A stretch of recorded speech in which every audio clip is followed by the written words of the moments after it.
আসসালামু আলাইকুম সবাই কেমন আছো? আলহামদুলিল্লাহ ভালো আছি।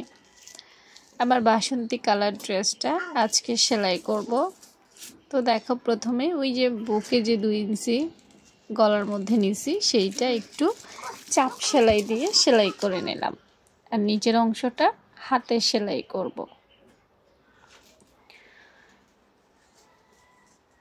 তারপর আমি হাতার যে অংশ সেটা সেলাই করছি।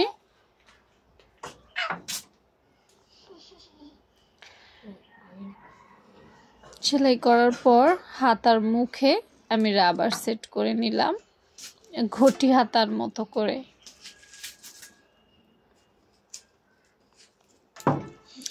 দুটো হাতাতেই সেম ভাবে নিচ্ছি। এভাবে তো আসলে রাবার সেলাই করা সবাই পারে। তারপর আমি এটা জামার যে মহড়া সেখানে সেট করে নিচ্ছি।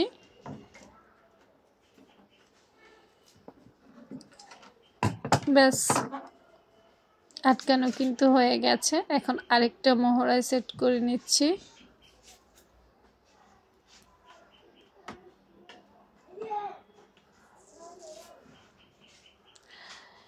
হয়ে গেছে, দেখেছ? এখন চিকন করে সুন্দর করে আবার কাঁধের উপরে যে রাবার দিব সেই জায়গাটা সেলাই করে নিচ্ছি। আসলে ভিডিওটা অনেক বড়, সেজন্য আপু টেনে টেনে দ্রুত এডিট করে দিলাম, কারণ এত বড় ভিডিও দেখতে মানুষের বিরক্ত লাগবে। ছোট ছোট কাঁধের উপরে কুচিয়ে দিছি যাতে রাবার লাগাতে কষ্ট না হয়। দেখছো?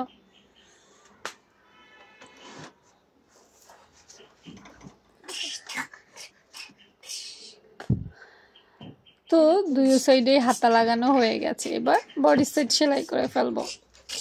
অনেকে জামা আগে হাতা সেট করো না, গলা কাঁধ সেলাই করার পর, ঠিক এটাও আগে হাতা সেলাই করছি, এবার নিচের বডির অংশ সেলাই করছি। আসলে অত কঠিন না।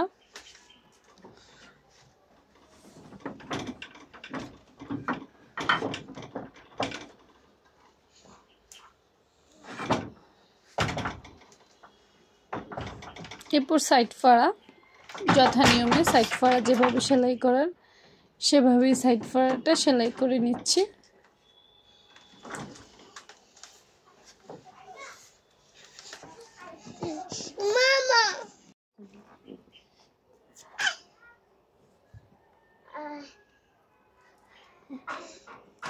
তো আমাদের সাইড ফাড়াটাও প্রায় শেষের দিকে, দেখতে পাচ্ছ।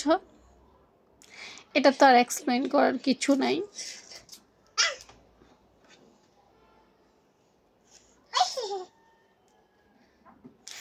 বাকি রইল এবার কাঁধের উপরে রাবার দেওয়া। কাঁধের উপরে এখন সবার লাস্টে রাবার সেট করে দিব।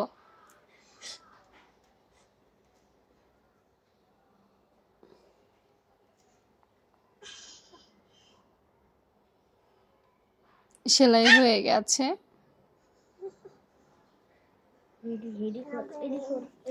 তো আসলে যতটা কঠিন ভেবেছিলাম আমি, ওটা কতটা কঠিনও ছিল না, খুব সহজেই ছিল লাগানোটা।